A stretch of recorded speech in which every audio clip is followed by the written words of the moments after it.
Hi everyone. तो start करते हैं हम इनिशियलाइजर्स का कोडिंग प्रैक्टिस।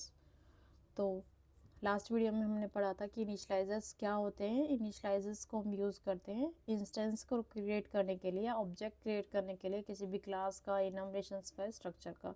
बेसिकली ये सब क्या होते हैं, हमारे टाइप्स के रहते हैं। तो इनिशियलाइजर्स को हम यूज़ करते हैं अपनी जितनी भी प्रॉपर्टीज़ होती हैं हमारी क्लास, इनम या स्ट्रक्चर के अंदर, उनको वैल्यूज़ प्रोवाइड कराने के लिए, यानी कि इनिशियलाइजेशन प्रोसेस के लिए। तो जो भी ये हम वैल्यूज़ प्रोवाइड कराते हैं अपनी क्लास, स्ट्रक्चर या इनमरेशंस की, वो होती है हमारी स्टोर्ड प्रॉपर्टीज़। बेसिकली इनिशियलाइजर्स का यूज़ ही हम क्या करते हैं, या तो कोई कंप्यूटेशन जो हमें उस ऑब्जेक्ट को यूज़ करने से पहले नीडेड होती है, और अपनी जितनी भी स्टोर्ड प्रॉपर्टीज़ हैं उनको इनिशियलाइज कराने के लिए हम इनिशियलाइजर्स का यूज़ करते हैं।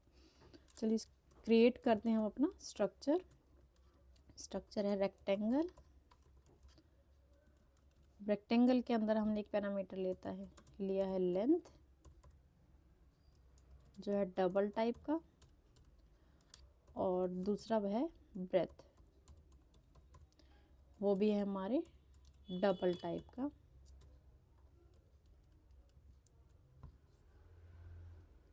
देन हम अपना इंस्टेंस क्रिएट करते हैं, where area equals to rectangle. तो यहाँ पे हम एक रेक्टेंगल के साथ लेंथ और ब्रेथ दोनों पैरामीटर्स को देख सकते हैं। बेसिकली ये हमारा पैरेंथेसिस है, ये एक इनिशियलाइजर ही है। तो स्विफ्ट क्रिएट हमने पढ़ा था, स्विफ्ट क्रिएट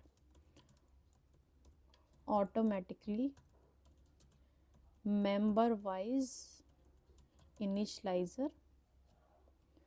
तो यही होता है वो मेंबर वाइज इनिशियलाइजर जिसे स्विफ्ट क्रिएट करता है। और ये स्विफ्ट कब क्रिएट करता है मेंबर वाइज इनिशियलाइजर्स को, जब इनके अंदर हम कोई वैल्यू असाइन नहीं करते हैं। अभी मैंने यहाँ पे अपनी वैल्यू प्रोवाइड की 20 और ये 40।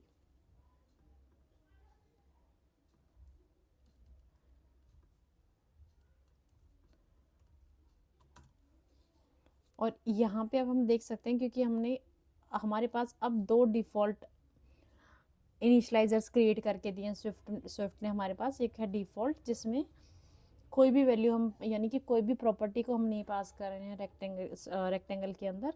और ये दूसरा है हमारा मेंबर वाइज, जो हम ऑलरेडी देख चुके हैं, लेंथ एंड ब्रेथ इसके अंदर हम पास कर रहे हैं। तो ये क्यों हुआ ऐसा? बिकॉज डिफ़ॉल्ट का मतलब होता है कि हमारे पास ऑलरेडी एक वैल्यू तो है, तो हम डिफ़ॉल्ट इनिशियलाइजर होता है हमारा ये init empty parenthesis then curly braces, और यहाँ आप अपनी कंप्यूटेशन परफॉर्म कर सकते हैं। लेकिन इस केस में हमारे पास कोई कंप्यूटेशन है नहीं, जस्ट हमें वैल्यूज़ प्रोवाइड करनी है। तो हमें इस डिफ़ॉल्ट इनिशियलाइजर को क्रिएट करने की नीड नहीं है, बिकॉज स्विफ्ट ने इसे ऑटोमेटिकली ही क्रिएट कर लिया है हमारे लिए। तो यहाँ पे देखेंगे हम ऑटोमेटिकली, अगर हमें default computations default task perform करना है, तो हम सिर्फ पैरेंथेसिस को यूज़ कर लेंगे, बिकॉज स्विफ्ट ने ऑलरेडी उसे क्रिएट किया हुआ है। और अगर हमें इनिशियलाइजर के अंदर डिफ़ॉल्ट के साथ इसी प्रोसेस में कुछ और कंप्यूटेशन परफॉर्म करना था, लाइक यहाँ पे मैं एक वेरिएबल ले लेती हूँ, वेर एरिया, वो होगा इंटीजर डबल टाइप का, और यहाँ पे मैं बोलती हूँ कि area is equals to length into breadth. तो मुझे इस डिफ़ॉल्ट इनिशियलाइज़र को मैन्युअली डिक्लेयर करने की ज़रूरत होगी। और जब मैं यहाँ पे एरिया को प्रिंट करूँगी, यानी कि जब भी मैं एक्सेस करूँगी अपने पैरामीटर्स को, तो ऑलरेडी यहाँ पे हमारे पास वैल्यू होगी, बिकॉज इनिशियलाइज़र के अंदर हमने उसकी कैलकुलेशन को परफॉर्म कर दिया है कि ऑलरेडी वो हमारी लेंथ और ब्रेथ को हमारा कैलकुलेट करके देगा। तो इस केस में मेरी डिफ़ॉल्ट इनिशियलाइज़र को इम्प्लीमेंट करने की नीड होती है कि जब हम इंस्टेंस क्रिएट करें, ये हमारा क्या है, इंस्टेंस क्रिएट हो रहा है,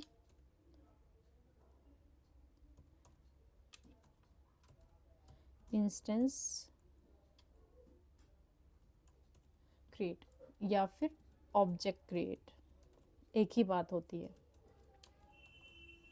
तो जब भी हमने इंस्टेंस क्रिएट किया, तो उसी टाइम पे हमारा एरिया जो कैलकुलेट हो चुका है, because we have implemented here default initializer.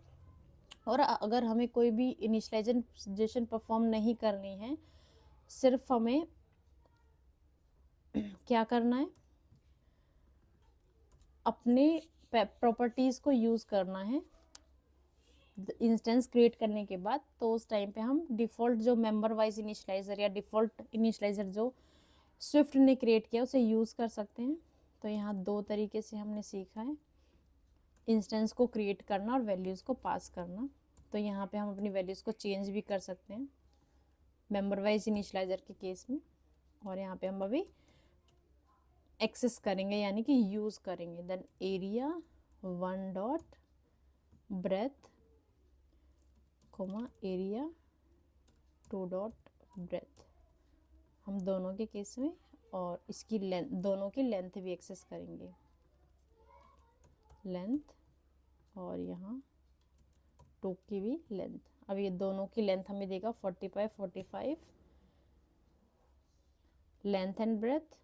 और एरिया 2 की क्या होगी हमारे पास 2040, जो हमने डिफ़ॉल्ट वैल्यू प्रोवाइड होगी।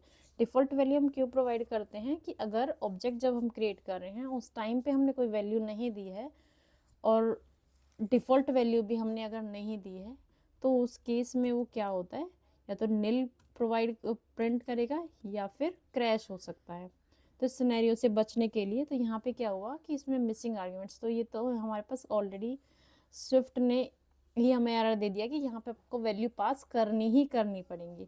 अगर हम वैल्यूज़ डिफ़ॉल्ट नहीं पास करते हैं तो उस केस में हम मेंबर वाइज इनिशलाइज़र को इम्प्लीमेंट करना ही होगा और वैल्यूज़ को पास करना ही पड़ेगा। अदरवाइज ये क्या करेगा, हमारे पास एरर देगा हमें। तो इसलिए हमारे डिफ़ॉल्ट वैल्यूज़ स्टोर्ड, इसी का मतलब है कि इनिशलाइज़र का काम ही है स्टोर्ड प्रॉपर्टीज़ हैं उनको वैल्यू देना, और विदाउट स्टोर्ड प्रॉपर्टीज़ को इनिशलाइज किए बिना हम आगे नहीं बढ़ सकते हैं। तो लास्ट वीडियो में हमने पढ़ा था setting properties by default value. तो ये था हमारा वही कॉन्सेप्ट कि हमने अपनी वैल्यूज़ को सेट किया है, प्रॉपर्टीज़ को सेट किया है उसकी डिफ़ॉल्ट वैल्यू के साथ। दूसरा कॉन्सेप्ट जो हमने पढ़ा था वो था पैरामीटराइज्ड इनिशियलाइजेशन, और ये कॉन्सेप्ट हमारा यहाँ पे हमने पढ़ लिया है डिफ़ॉल्ट इनिशियलाइज़र का।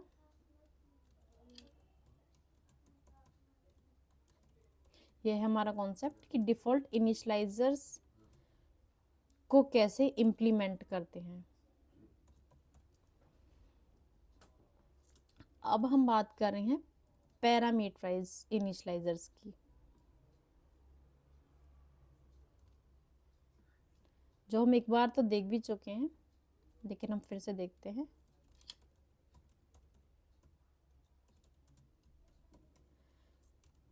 पैरामीटराइज्ड इनिट,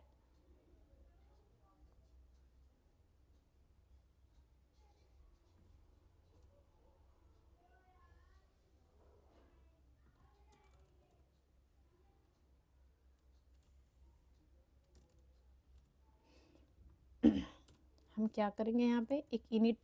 अब जब भी हम स्विफ्ट के अंदर यानी एक्स कोड के अंदर अपना इनिशलाइज़र या हम कोई और फंक्शनैलिटी जो हमारी स्विफ्ट के फाउंडेशन हमें प्रोवाइड करते हैं, फाउंडेशन फ्रेमवर्क के अंदर है, लाइक प्रिंट फंक्शन जब मैं लिख रही हूँ, यहाँ पे मैंने लिखा है यहाँ पे प्रिंट, तो ऑटोमेटिकली हमारे पास कंप्लीशन प्रोवाइड करता है। लाइक मैंने यहाँ इनिट लिखा तो इनिट मेथड में ही हमें कंप्लीशंस मिल रहे हैं यहाँ पे कि आप चूज़ कर सकते हैं, ऑप्शंस मिल रहे हैं हमें स्विफ्ट की तरफ से कि आप इस पर क्लिक करो और ये ऑटोमेटिकली, हमें कोड लिखने की ज़रूरत नहीं होगी, ऑटोमेटिकली हमारा स्विफ्ट का जो कंपाइलर है हमने जस्ट सेलेक्ट किया और वो ऑटोमेटिकली हमारा कोड लिख गया जो हमें लिखना चाहते थे। बट हमें खुद से मैनुअली कोड लिखेंगे इनिट। अब इनिशियलाइजर क्रिएट क्या करना है कि जितनी भी स्टोर्ड प्रॉपर्टी हमारे पास हैं उनको हम वैल्यूज़ देंगे। तो इस केस में क्या होगा, लेंथ, ये किस टाइप की है, डबल, क्योंकि जब हम कोई वैल्यू जिस टाइप की हम यूज़ कर रहे हैं और इस लेंथ के अंदर बिकॉज हमें को असाइन करना है, लेंथ की को वैल्यू देनी है, तो हम इसी टाइप की असाइन करेंगे वैल्यू भी। दूसरा हमने दे दी ब्रेथ, तो मैं यहाँ पे क्या कर रही हूँ, ब्रेथ और लेंथ को डबल टाइप का डिक्लेयर कर दिया, because we already declare the same type. अब मैंने यहाँ पे पहले तो डिफ़ॉल्ट वैल्यूज़ के साथ ही हम यूज़ करेंगे। तो सबसे पहले लेंथ, क्योंकि हम बाहर से वैल्यूज़ को प्रोवाइड करते हैं। अब इस केस में क्या हो जाएगा, कंपाइलर हो जाएगा कंफ्यूज, बिकॉज वो सेम वैल्यू को ले रहा है जो कि ये लेंथ है। लोकल स्कोप के अंदर जो भी वैल्यू होती है उसको लेता है। इस केस में हमें इसकी प्रोवाइड करनी है वैल्यू। तो मैंने लास्ट वीडियो में भी बताया था कि अगर हम दो हमारे पास लेंथ है, एक इनिशियलाइजर के अंदर हमने डिक्लेयर किया है सेम नाम से, और हमने रेक्टेंगल के अंदर भी प्रॉपर्टी जो स्टोर प्रॉपर्टी है वो भी सेम नाम से है। तो इसके अंदर कंपाइलर कंफ्यूज होता है, तो उसके लिए हम जो रेक्टेंगल के अंदर प्रॉपर्टी उसे सेल्फ डॉट के थ्रू डिक्लेयर करेंगे। सेल्फ का मतलब होता है कि जिस क्लास स्ट्रक्चर या जिस टाइप के अंदर ये प्रॉपर्टी डिक्लेयर हम उसके बात करें, और किसके अंदर ये डिक्लेयर है, रेक्टेंगल के अंदर। सेल्फ मीन्स रेक्टेंगल, कि वो खुद क्लास। तो यहाँ रेक्टेंगल, और मैं ये लिखूं रेक्टेंगल डॉट लेंथ, तो इसका वही मीनिंग है जो सेल्फ का है। और हमने इस लेंथ के अंदर वैल्यू प्रोवाइड कर दी, यानी कि हमने यहाँ पे क्या कर दी, इनिशियलाइजेशन।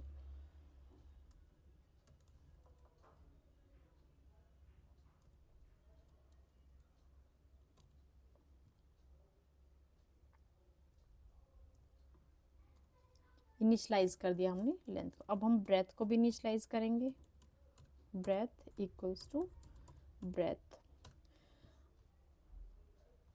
जब भी हम कोई ऑब्जेक्ट क्रिएट करते हैं, अब यहाँ पे क्या हो गया, हमारे पास लेंथ और ब्रेथ हम पास करेंगे।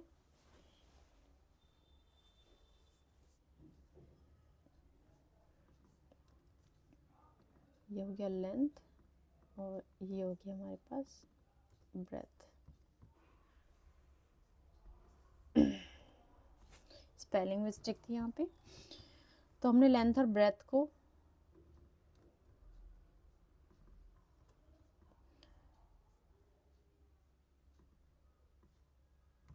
प्रिंट करा दिया। तो अभी यहाँ पे क्या होगी, 45 45, और 30 और 40 को फिर इसने हम ओवरराइड कर दिया, कि जो हमारी डिफ़ॉल्ट वैल्यूज़ थी, जब भी हम वैल्यूज़ बाहर से प्रोवाइड कर रहे होते हैं तो हमारी डिफ़ॉल्ट वैल्यूज़ ओवरराइड हो जाती हैं। मीन्स हमारी नई वैल्यू उन्हें अपडेट करती है। तो जब भी हमारी 45 आएगी तो इनिशियलाइजर इस फंक्शन को कॉल करेगा। तो यहाँ लेंथ में 45, यहाँ 45, फिर ये 45 इस लेंथ के अंदर जाएगी, यानी कि ये वैल्यू अब इस पैरामीटर को अपडेट कर देगी। अब इसमें 45 हो जाएगी और 35 यहाँ से हट जाए, बिकॉज वेरिएबल है तो बार बार वैल्यू को हम चेंज कर सकते हैं। और ब्रेथ की वैल्यू इसको अपडेट कर देगी, और लास्ट में हम इसको एक्सेस कर पा रहे हैं। तो इसे बोलते हैं हम पैरामीटराइज्ड इनिशियलाइजेशन।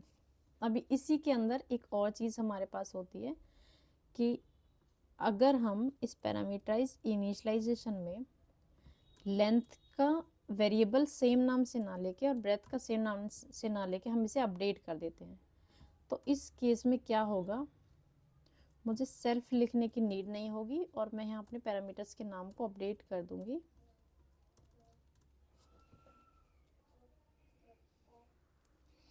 यहाँ सेल्फ लिखने की ज़रूरत क्यों नहीं हुई, यहाँ सेल्फ लिखने की ज़रूरत क्यों हमें महसूस हुई, बिकॉज यहाँ पे हम दोनों नाम को सेम यूज़ कर रहे हैं, और यहाँ पे कंपाइलर कंफ्यूज है तो उसने बस लोकल को ही ले लिया। और यहाँ पे हम अलग अलग नाम ले रहे हैं, तो कंपाइलर को इसमें कोई कन्फ्यूजन नहीं है कि एक लेंथ ही है तो ग्लोबल पैरामीटर, या फिर एक्सटर्नल हम कह सकते हैं कि पैरामीटर यूज़ कर रहे हैं यहाँ पे से अलग अलग नाम से। तो सिर्फ ये ही एक ही वेरिएबल है, तो दो के केस में कन्फ्यूजन होती है, कंपाइलर को नाम सेम होता है, तो यहाँ पे कोई कन्फ्यूजन नहीं है, इसलिए इसने हमें कोई एरर भी जनरेट नहीं की।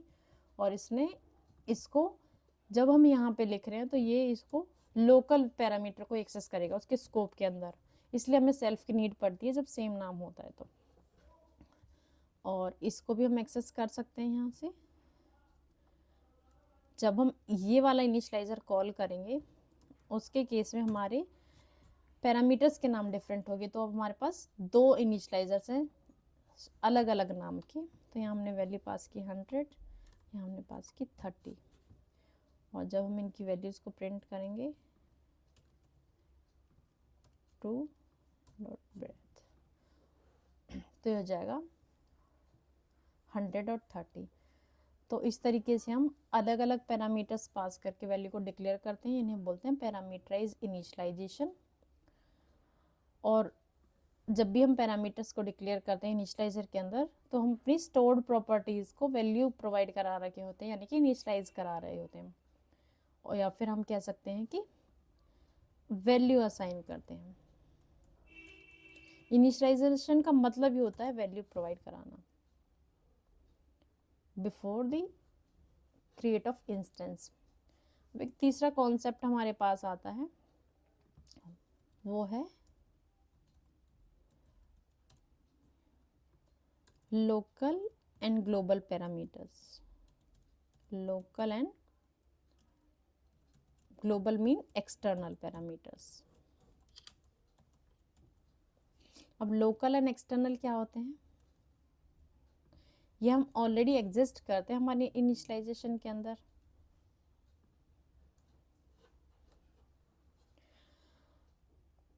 अब लोकल पैरामीटर्स वो होते हैं जो हमारे सिर्फ कहाँ यूज हो रहे होंगे?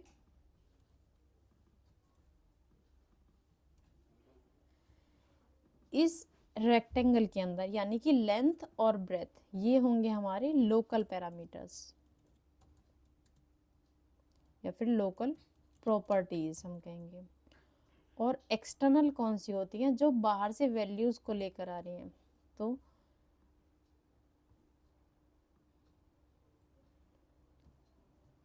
ये होंगी हमारी एक्सटर्नल, बिकॉज इनिशियलाइजर के अंदर कौन सी पास हो रही है? लेंथ 1 और ब्रेथ 2। तो यहाँ पे जब हम कॉल कर रहे हैं बाहर से, जब कॉलिंग के टाइम पे जो हम यूज करते हैं नेम, वो होते हैं हमारे कौन से? External parameters. तो ये हमने लास्ट में किया था, तो इसमें कोई कन्फ्यूजन भी नहीं होनी चाहिए अभी। इसके बाद हम यूज करते हैं पैरामीटर्स विदाउट एक्सटर्नल नेम।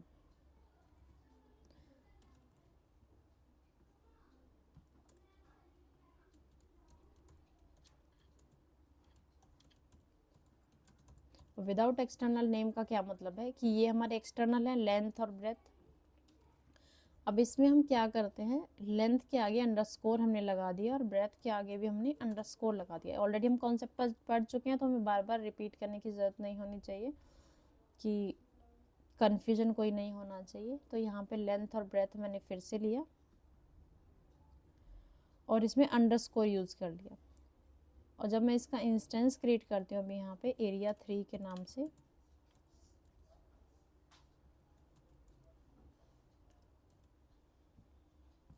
और इसमें सिंपली मैं पास करूँगी वैल्यूज़ 20, 30, 40। और जब एरिया 3 को हम कैलकुलेट करेंगे यहाँ पे,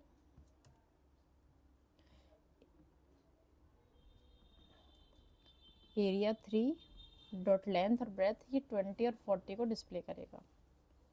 तो जस्ट हमने यहाँ पे क्या किया, ये जो नेम्स है इनको इग्नोर कर दिया। तो इग्नोर करने के लिए हम क्या यूज़ करते हैं यहाँ पे अंडरस्कोर। और जब हम अंडरस्कोर करते हैं और जब हम कॉल करते हैं इंस्टेंस को, तो हम उसके लेबल्स को, पैरामीटर्स को पास नहीं करते हैं।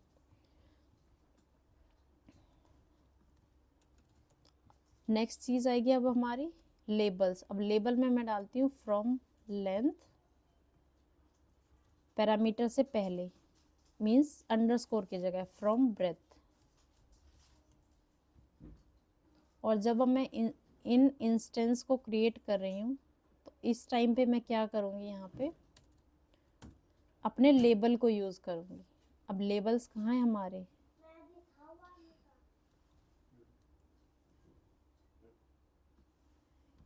यहाँ पे हम अपने लेबल को यूज़ करने वाले हैं, from length and from breadth, ये वाला। तो यहाँ पे मैंने पास किया 30 और 40। जब भी हम लेबल्स यूज़ करते हैं, ये है हमारे parameter with label, external labels and labels. तो जब भी हम लेबल्स यूज करते हैं तो हमें पैरामीटर को कॉल करने की, पैरामीटर को डिफाइन करने की ज़रूरत नहीं होती है कॉल के अंदर, इनिशियलाइजर की कॉल के अंदर या फिर इंस्टेंस क्रिएट करते वक्त। हम सिर्फ अपने लेबल्स को डिफाइन करते हैं या फिर कॉल के अंदर प्रोवाइड कराते हैं लेबल्स को। तो हम लेबल यूज़ करेंगे यहाँ से, और जब हम यूज़ करेंगे area two dot length and breadth, तो वो उसके जब हम कॉल करेंगे यानी कि अपनी वैल्यू को एक्सेस करेंगे तो वो पैरामीटर के थ्रू ही करेंगे। तो ये था हमारा लेबल्स के साथ कि अवॉइड करेंगे हम अंडरस्कोर से। अब उसके बाद नेक्स्ट पॉइंट है हमारा कि इनिशियलाइजर के अंदर हम ऑप्शनल वेरिएबल भी यूज़ करते हैं। अब मैं एक थर्ड वेरिएबल डिक्लेयर करती हूँ जो है हमारा एरिया। एरिया है इंटीज डबल टाइप का,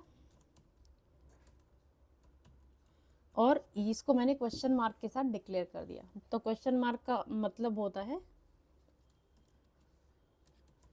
ऑप्शनल, ये नील भी ले सकता है और इसके अंदर कुछ वैल्यू भी हो सकती है।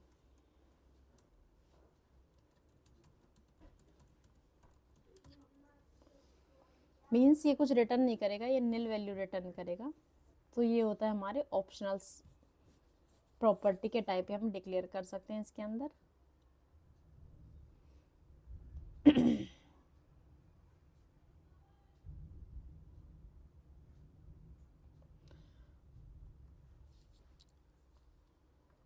और ये एरिया लेट भी हो सकता है, तो कांस्टेंट ऑप्शनल वैल्यू। और जब हम एक बार डिक्लेयर कर देते हैं अपने कांस्टेंट को, तो उसकी वैल्यू चेंज नहीं हो सकती। लेंथ इनटू ब्रेथ, तो ये हमने इनिशियलाइज कर दिया कांस्टेंट ऑप्शनल पैरामीटर। तो यहाँ पे हमारी है जो नील है वैल्यू, और यहाँ पे से फर्स्ट टाइम हम असाइन कर रहे हैं।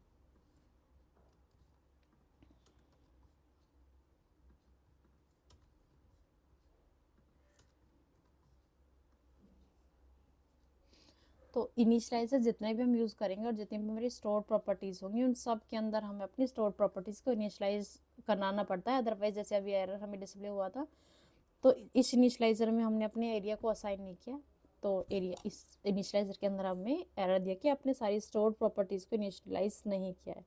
और एक बार हमने कांस्टेंट को डिक्लेयर कर दिया, तो जब भी हम यूज़ करेंगे area one dot area equals to, तो इसको हम चेंज नहीं कर सकते बिकॉज ये कांस्टेंट है, लेट है। तो इस तरीके से हम इसे चेंज नहीं कर सकते हैं, कांस्टेंट की वैल्यू को कभी चेंज नहीं करेंगे हम।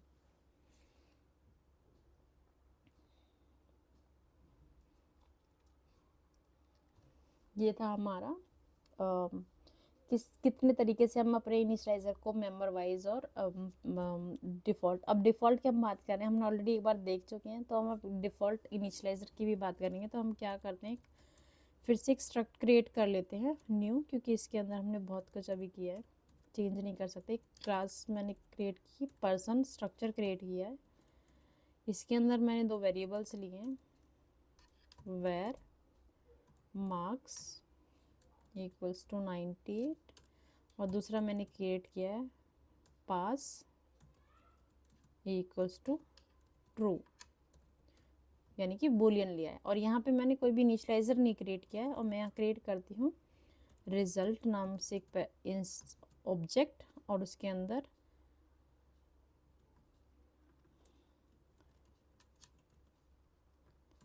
रिजल्ट का मैं ऑब्जेक्ट क्रिएट करूँगी, रिजल्ट। और यहाँ पे एक डिफ़ॉल्ट हमारे पास इनिशियलाइजर है, दूसरा है मेंबर वाइज इनिशियलाइजर है। तो ये डिफ़ॉल्ट, इसे हम कहते हैं डिफ़ॉल्ट इनिशियलाइजर।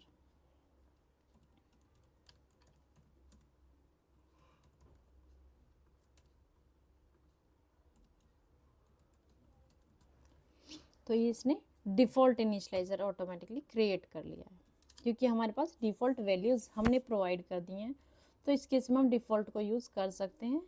और सिंपली हम यहाँ पे यूज़ कर रहे होंगे। तो इनिशियलाइजेशन में जब हमने डेफिनेशन पढ़ी तो इसका मतलब यही था कि जब भी हम ऑब्जेक्ट क्रिएट कर रहे होते हैं तो उसकी प्रॉपर्टीज़ यानी कि इंस्टेंस है जो, उसकी प्रॉपर्टीज़ पहले से हमारे पास उनकी वैल्यू होनी चाहिए, यानी कि उनका इनिशियलाइजेशन हो जाना चाहिए। तो यहाँ पे हमने पहले ही वैल्यूज़ को प्रोवाइड करा दिया है। तो अब हम इन्हें यूज़ कर सकते हैं। तो ये हमने डिफ़ॉल्ट इसको बोलते हैं कि ये अपना कोई मैनुअल इनिशियलाइजेशन हमने प्रोवाइड नहीं किया, जो भी हमने स्विफ्ट ने हमें दी हमने वो उसे ही कॉल कर दिया। तो इस तरीके से हम डिफ़ॉल्ट इनिशियलाइज़र को क्रिएट कर सकते हैं। देन मेंबर वाइज इनिशियलाइज़र, तो ऊपर ये जितने भी हमने इनिशियलाइजर्स पढ़े हैं कि जब हम पैरामीटर पास कर रहे होते हैं और हमने अब वैल्यू प्रोवाइड करा दी है, डिफ़ॉल्ट हमने जस्ट कुछ वैल्यू दी और ये हो गया हमारा डिफ़ॉल्ट इनिशियलाइज़र।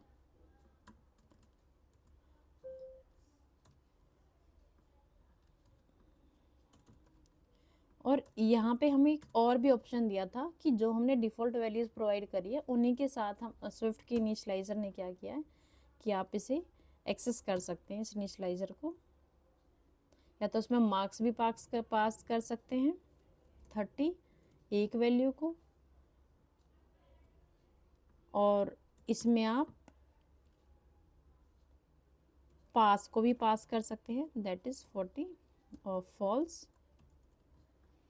तो इसे कहते हैं हम memberwise initializer, default memberwise initializer. क्योंकि स्विफ्ट ने ही हमें इसे दिया है, हमने तो क्रिएट किया नहीं, ऑलरेडी स्विफ्ट ने दिया है, हमने इनिशियलाइज़र को इसके लिए लिखा नहीं, तो इसे हम बोलते हैं डिफ़ॉल्ट इनिशियलाइज़र और इसे हम बोलते हैं डिफ़ॉल्ट मेंबर वाइज इनिशियलाइज़र।